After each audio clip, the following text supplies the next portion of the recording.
Hello, and welcome to another episode of Lightwork Presents Everything is Connected. Today, we're talking to the Cameroon-born, NYC-based artist, Ludvoic Nkoth, whose work explores themes of power, culture, and identity. A lot has already been talked about on his upbringing. He came to the U.S. from Cameroon when he was 13 and has lived in the States ever since. Ludovic is currently in an MFA program at Hunter College in New York City. I wanted to dive deeper into the themes of power he illustrates in his work and how people of the African diaspora can reclaim their stolen power and greatness through visual arts. As Black art and artists become increasingly popular, what changes does the industry need to provide to ensure the proper compensation and longevity of an artist's career? What can the rise of fame of artists teach us about the importance we put on celebrity and status in our society? We cover these topics and more. Let's go.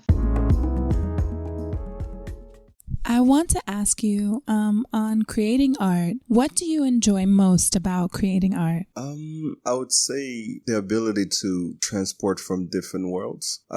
Because in these pieces that I'm creating, I like to think that I'm creating worlds for these characters and these individuals that they just exist in their own world. So, and I get to be part of that world when I'm creating these pieces. So, to me, that's what's most exciting. Amazing. And what other forms of art do you use to stay creative? I do music.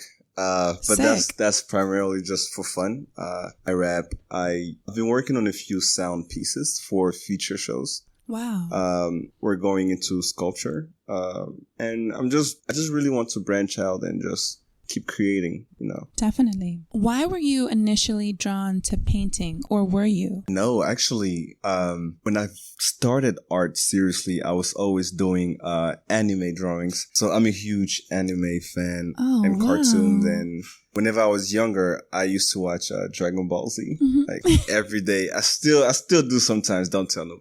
No, I won't. Our secret. So I actually watch it with my little brothers too, because I put them on. I'm the oldest of 4 boys. Okay. So with Dragon Ball Z, I used to draw the characters over and over and over that I could sit down and just tell you a whole storyline with just drawings of those. And then whenever I moved to the States, I was introduced to some art classes. And then that's when I was introduced to painting as well. Because before that, it was primarily just graphite. And then painting started I think it was in the 9th to 10th grade. Yeah. And then after that, I haven't put down the paintbrush since. Yeah. Were there some art programs in the school that you went to? I wouldn't say necessarily art programs. I would say we had art classes. I think here most schools are required to have some form of creativity. Yes. In the program. So I was just taking those classes. It wasn't an art school or anything like that. It was just a regular public school. And they just had a few classes for me to take. Amazing. Yeah. Nice. I also wanted to ask you a little bit about education through art. There's a common theme in your work regarding reclaiming what was lost among African people in America and also throughout the world. Do you think it's possible for Black people in America to reclaim what they've lost? Wow, that's a good one. Yeah, that's really a good one. I would say yes. Primarily these paintings are educational tools. And I think it's just important because you asked, can Americans find themselves through my work? I think my work is educating them on where some of them are from. Yes. So I think it's important to know where you're from for you to know where you're going. So I think 100% these works could help a lot of people that don't know where home is find that. Right. There are so many African American people who you ask them where their family's from, and the only thing that they can tell you is that they come from some other place in America. Exactly. And now that, a lot of us are doing DNA tests and all that, I have so many friends now that are like 40% Cameroonian, and I'm like, okay, I knew it. It's That's like, why we're I friends. knew it. Yeah, right. So, no, I think things like that are also helping out. How do you work to educate your audience about the themes you're exploring in your art? So a lot of my work pulls directly from the traditions that I lived through and some of the traditions that are still partaking in Cameroon. These things are directly from, the mouths of the people that are living through these experiences too. So that's how I'm getting these primary sources of information to bring back to the States. How do you feel art and painting in particular allows Black and African people who are viewing your work, similar question, but how do you think that it allows them to reclaim their stolen heritage and culture by viewing your pieces? I mean, first, it starts with, the feeling of feeling like you're being represented, because that's such a huge thing. And more honestly, a lot of people that are from where I'm from, we don't even know much about the history of painting or any of that, because when painting was introduced to the mass population, it was just for the 1%, it was a way for them to pass their history down and all that. So now that this thing is something that's available to, myself, I try to make it for the people, I try to show people that look like myself that, we can be on these walls too, we can be immortalized too, it's important to be represented. Definitely. Yeah. Do you think that there's, if at all, do you think there's too much visual representation of Black people in art today? And so just to kind of add more to that question is kind of you see a lot of artists that are really popular and really getting big in their career depicting Black people in all kinds of different ways.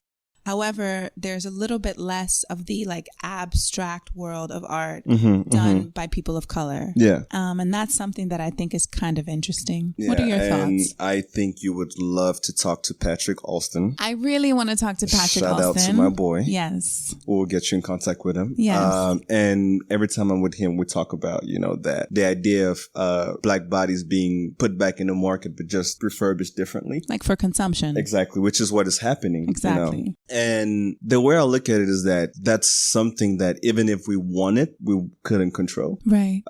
So I think and I can only speak for myself, if I go into, this creating process and this art life of mine with a good mind and with, the hope to help rather than, just take. Yes. A lot of the art market does, if we go in with those thoughts in head, then maybe we can have a better outcome with all that. Yeah.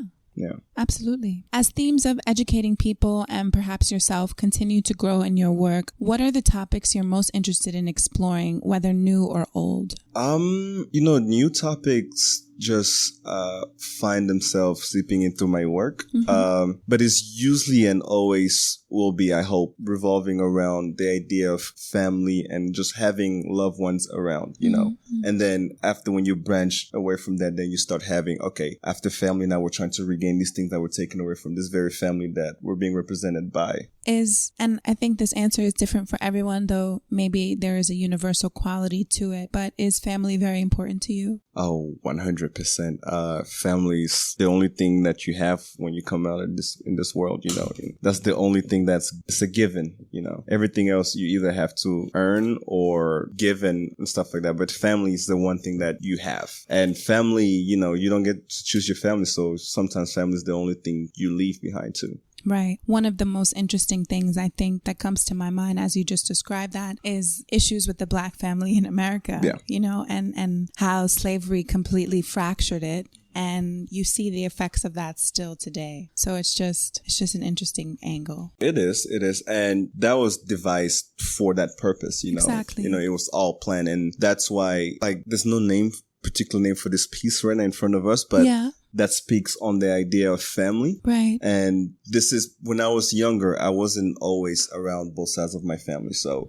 this is, again, because I don't want to say directly because of slavery, but I feel like this is a byproduct of that. Right. So in this piece, we have this family that's gathered in a living room, just enjoying their time together, which is something that we don't always see in, Black families, the mother and the father present in the same picture. And also the fact that it's a leisurely moment. Right. And then what gets interesting, and I'm going to get in more into this piece if you don't mind. Of course, please. Since I was talking about how I grew up without being with both sides of the family, if you look on the upper right corner of the piece, there's a kid which represents me peeking in through this family, which also is a representation of a lot of young Black kids in America who grew up without families like that. So we're peeking in through this world that we wish we had. But ironically enough, the reason that we are, and the reason that I am who I am today, was also because of the fact that I didn't always have that family. So it's something that I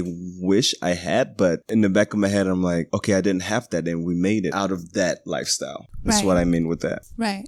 So you were able to make it work regardless. Exactly. Because of those experiences and those moments, they shape you. What doesn't break you makes you. Absolutely. A lot of the time. Absolutely. Yeah. Not always, but a lot of the time. I love that. I wanted to ask, as far as changes within the art world and your thoughts about the future, what are some of the biggest or most interesting changes you've seen take place in the art world since becoming a professional artist? What I would say, the first big change that I would love to see is royalties in the art world. And I would love to see it treated the way we treat, the music industry, where if you have a song, you could be making revenue from that piece of art till you die, and even after you die, And we don't have that in, the art world. I have friends that have went for auction and sold for crazy, ridiculous amount of money, but they don't see any of that because, again, no royalties. So I think something along those lines needs to start being implemented in the art world, because at this point, especially now that we have this thing that they want to call a black trend. Now, black bodies are being sold on canvas now. And now it's something that's happening at a rapid pace. So I just think bringing everything back a little might help. I don't know. Do you feel like bodies being commodified in art is a trend?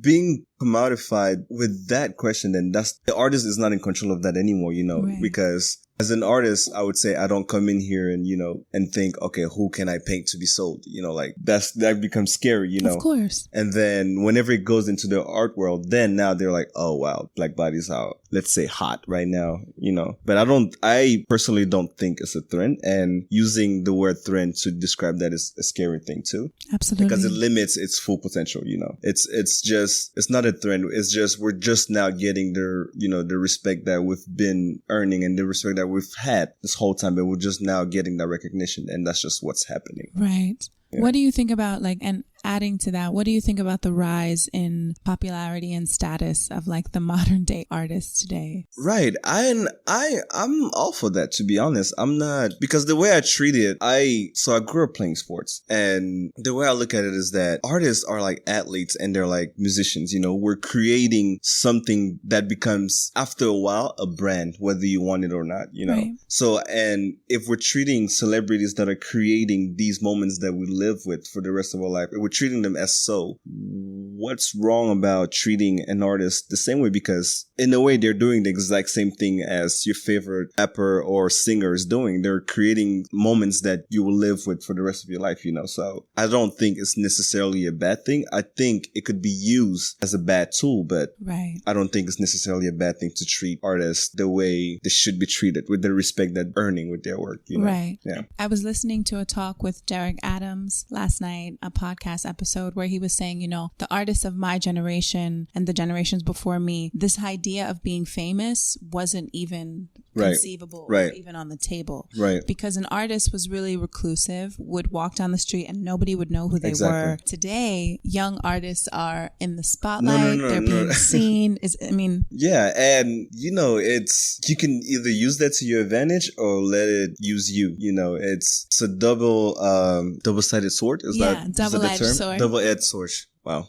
English. And for me, so far we're doing good. So I don't think it's always a bad thing. I think maybe more artists should know that they're earning that kind of respect. Mm-hmm. And then I think it also comes with a level of confidence, because as an artist, we're not always taught to be confident outside of the studio. Okay. With most artists that I know, we're more confident in the studio because we just know this space and this is our safe space. Right. So whenever we step out of this room, it's like, oh shit. Now I have to interact with the world. Right. So, and then we're told in the art world that that's how an artist should behave. But now with times moving where you have the art world coexisting with the fashion industry, with the music industry, with athletes now all wanting to collect works, that's just, I think it's a beautiful thing when you can have an artist that can exist in almost all platforms, like Derek Adams, Nina Chanel, Cause, all these people that, someone like Nina, she has all institutions to back her up because she's earned all those things, Right. Right. But then she wants to create more and just to be a creator. Right. Which I think it's a beautiful thing. I wanted to ask you a little bit more about this topic of just the art industry and like the future and what you're thinking about. Mm-hmm. How close do you think the art industry is to realizing the goals of giving artists more control over their work, royalties, being more inclusive? I wish there was a ruler long enough to measure that. But I would say my team and I are working on a lot of those ideas. And, it's hard. The art world is the Wild West, Yeah. It's just like what it is. That's there. Exactly. That's what it's been. And it's more profitable when it's that way. For the art world, because there's a lot of shady business going on in there, but that's what it is. Yeah. So no one's going to say anything about that. Definitely. Right. You talked a second ago about what artists are kind of told, like in school. Right. That was kind of what I got from what you said. Right. I was going to say, I'm in grad school. Mm. I've only... Currently. Yeah. I'm in a 3-year program grad school. Nice. And I've only taken one class on, the business aspect of the art world. But I knew how important that was, so I've learned, that whole thing on my spare time. But in schools, they don't teach you these things. They don't teach you how to handle your taxes. They don't teach you how to file taxes as an artist, because this shit is hard. Things that you're going to need as soon as you get out of the program. They don't teach you that. They just teach you how to be in your studio and make work. That's just that. And I think there's just more that could be done. So maybe a good change to see within the industry would be support and investment in teaching artists. But I don't think the industry wants that, because that gives more power to the artist, of course. And now in 2020, we're already seeing the power dynamic changing. And then COVID just made it even more apparent, because with all the shows that are happening on online auctions, okay, what's the need of a gallery or a space if you can do all these things online, Right. Now, it's crazy, because that gives more power to the artist. Absolutely. You've seen artists blow up in the last 6 months because of COVID. And then galleries are noticing that, and institutions are noticing that too. So it's just a whole business side of that we just don't know, that maybe even they're doing this subconsciously, but it's just a way. The artist? No.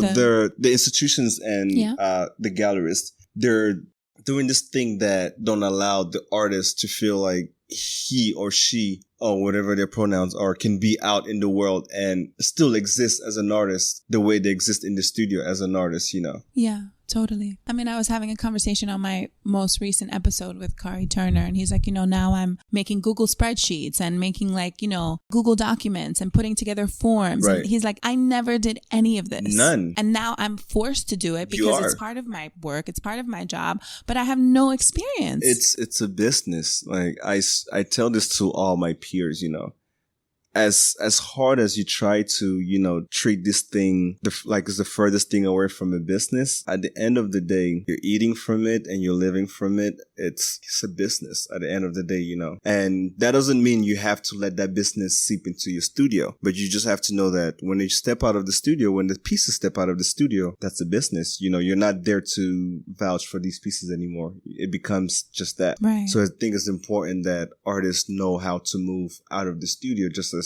well as they know how to move in the studio. Do you feel like that is something that might change with COVID? It's almost like COVID's like the great, divide, or like Thanos. The great denominator.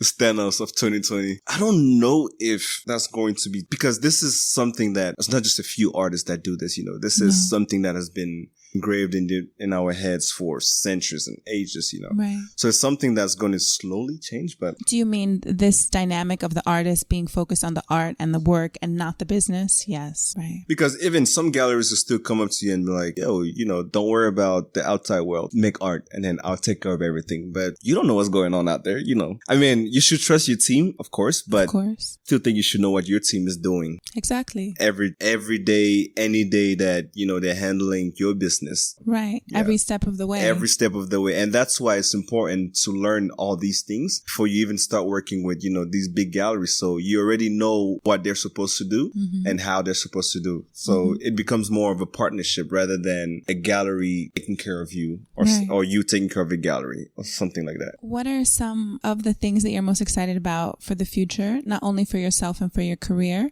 but perhaps just life in general and the art industry as a whole? So I know that's like 3 or 4 questions in one. Let's start with art. Okay. And then I might need you to remind me of the questions because there are like 4. With art, I'm just really excited with the way the works are coming out lately.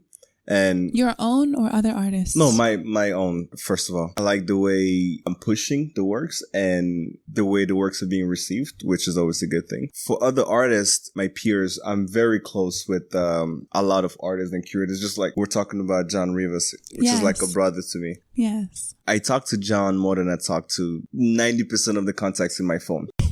And I'm not even exaggerating at all.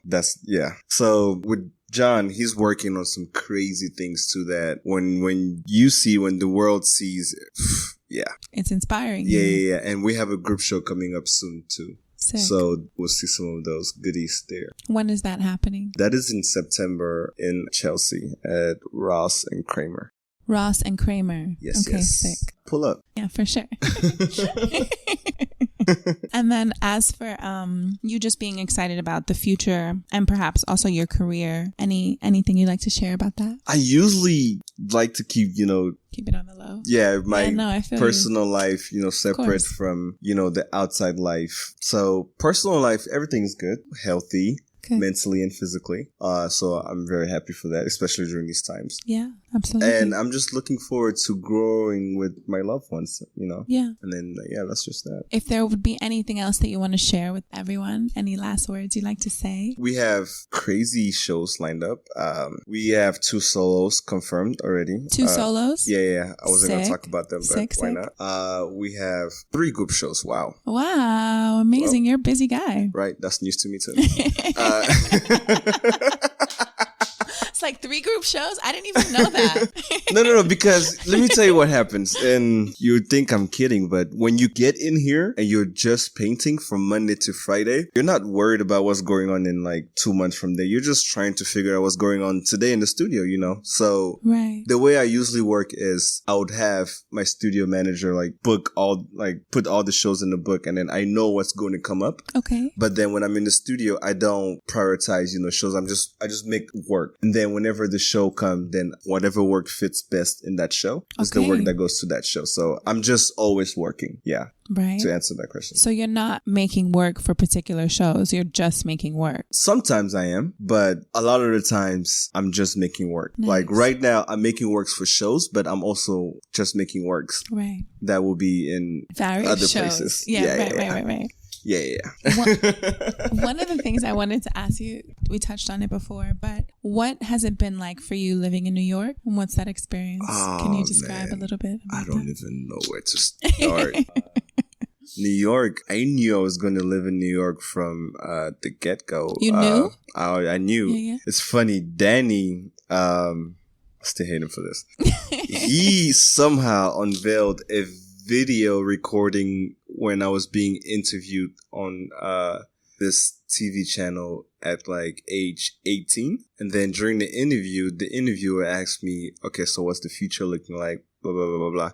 And I told him, I was like, I'm going to be in New York, an artist in the next years. And then he was like, okay, I hope that goes well. And sounds good. Right. And, it's always been in my books or in my plan. And when I got to New York, it just hugged me in with like 4 arms. It's embraced you? Yes, it's been amazing. I've been meeting amazing people. I now have a family in New York, I moved here with no one. I knew a few people, but New York has been amazing to me and it doesn't get better. What are some of the things you like the most about the city? I first like that I can get food at 3 a.m. It's like, I've been in the studio 18 hours. I'm hungry. Right. I love to eat. That's one of the things that's what we should know about you. Right. I spend my money on 2 things. Food, art supplies. Gotta love it. So and I love to cook too. So you get your groceries? I The chefing. You can get your Instacart. You can get everything. The cooking is different.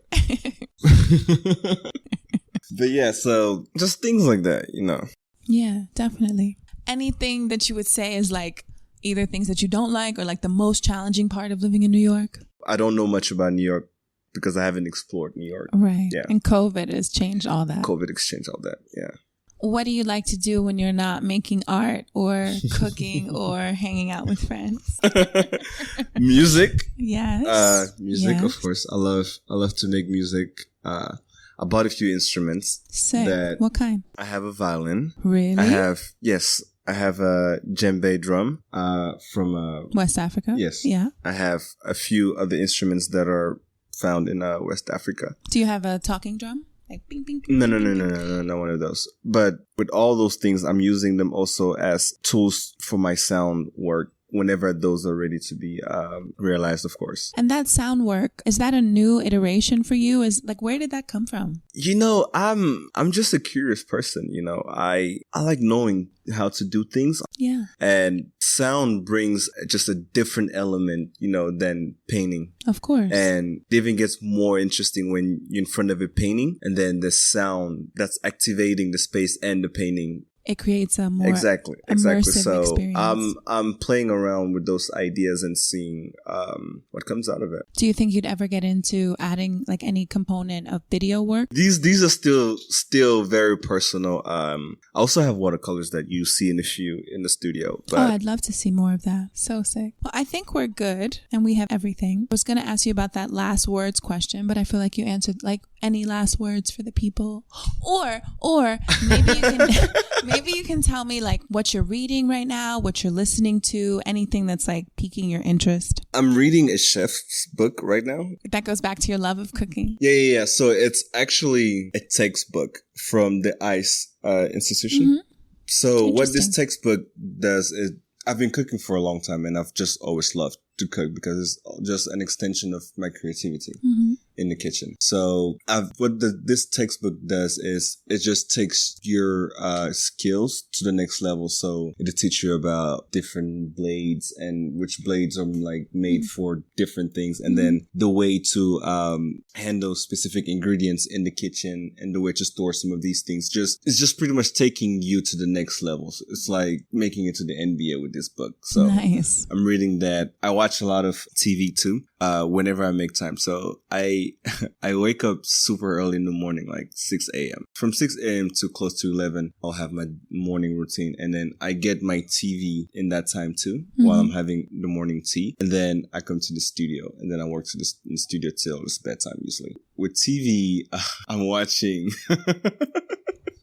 I don't even know I should promote this TV show on this platform, but it's Norsemen. Anyone that have watched Vikings on the National History Channel, would know about it. I love the History Channel. Yeah. So you know how the History Channel came up with the show of the Vikings? Yeah, I never saw it though. Oh, it's amazing. Very hard to watch, but once you get into it, it's amazing. But what Norsemen is a spin-off on that.